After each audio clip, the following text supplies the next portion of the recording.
What's up, fight fans? Welcome to my channel. This is Johnny, and in today's video, we're going to be looking at the statistics that nobody talks about when mentioning Tszyu's last fight when he took on Sebastian Fundora. Guys, before I continue, I want to say thank you to all the new subscribers.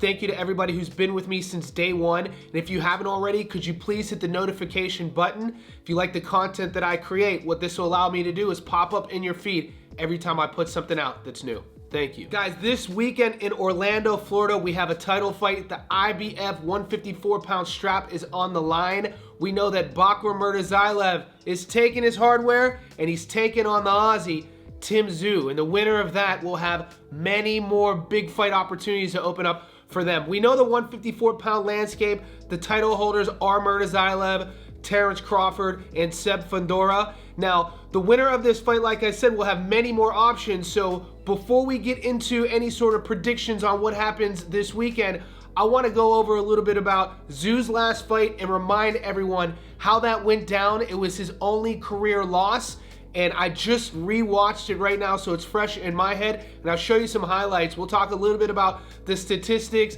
how the story played out.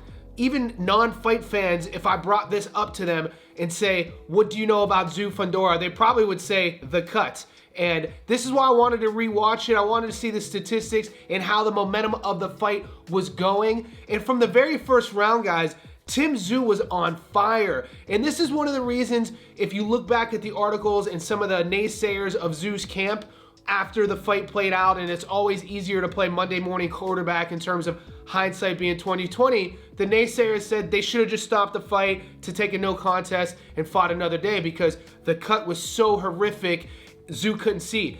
And this is exactly what happened. When I look at this fight, even though it's a loss on Tszyu's record, I look at the story playing out. If the cut doesn't happen, you have to just look at the first two rounds, because at the very end of the second round, two things, significant things happened. Tszyu lands a bomb and breaks Fundora's face, and Fundora elbowed Tszyu on the way in, and that horrific cut happened. But when you look at the statistics leading up to the end of that second round, Tszyu was doing everything right. He was sharper than I've ever seen him. His mastery of that lead foot, and if you follow my page, I've done many videos on Tszyu, and it's something I always talk about his skill set that not many people bring up, is how disciplined he is with his lead foot, whether he's fighting orthodox fighters or in this case Seb, a southpaw. He was mastering his foot being on the outside of Seb Fundora's, and this was allowing him to cut the distance and land his power shots. After two rounds, Tszyu was up 26-7 in just power shots. Now, once he has his footwork placement on point, what this also allows him to do in those first few rounds, you saw it, move in and out, just out of range. Seb's trying to pepper that jab to find his range, and Tszyu's trying to land power, that big right hand, and he landed a lot of them. Now, I'm gonna break down the stats very quickly from that first round all the way to the 12th, and you'll see what happens psychologically in humans, and in this case fighters, when we see blood. Rewatch the fight and you'll know what I mean. As soon as that third round started and Seb Fundora saw Tszyu bleeding, Fundora was a different guy. He came out on fire, and it was literally where the phrase comes, you see blood in the water, you go after it. And you could see through the statistics. Now, Fundora is a rhythm fighter, so you see his stats in the first few rounds, overall punch stats down, but he almost triples his output in that third round. And then moving forward, his output was insane.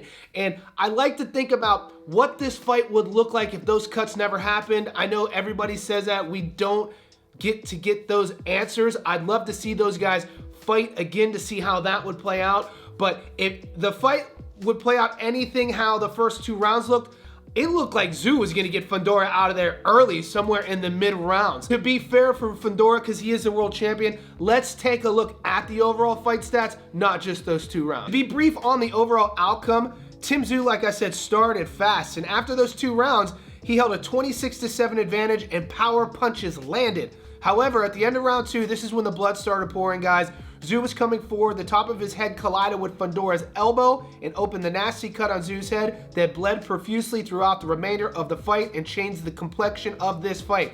In the third round, Fundora, who was bleeding profusely from his nose due to Tszyu's punches, specifically Tszyu's right hand, which was on point up until that point, landed 13 punches to Tszyu's 6, Blinded by the blood flowing from the cut, Tszyu targeted Fundora's body to the tune of 45 body punches landed in rounds 4 through 12. Fundora threw 320 more punches than Tszyu, but Tszyu actually threw 4 more power punches and landed 35 more than Fundora at a 47% connect rate.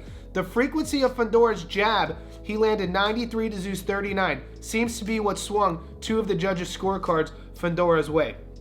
Now, when you look at the overall punch stats, guys, I should also mention, and this is controversy after every close fight, we saw this with Bivol and Beterbiev. Guys, the reason why people will talk trash about CompuBox and any punch stats is because what we're doing is giving you overall stats of the fight. Boxing is not scored by overall power punches, jabs, or power shots landed, etc. It's scored round by round. So let's say you have a round like in the second where you get hurt and you're just trying to survive and your opponent is trying to get you out of there and he throws 4 times more punches than you and lands 4 times more punches than you, but you survive and you make it through that round. That one specific round will misconstrue the entire total fight stats if the fight goes all 12. And this is one of the main reasons why people will say CompuBox stats are bullshit, but they are important though.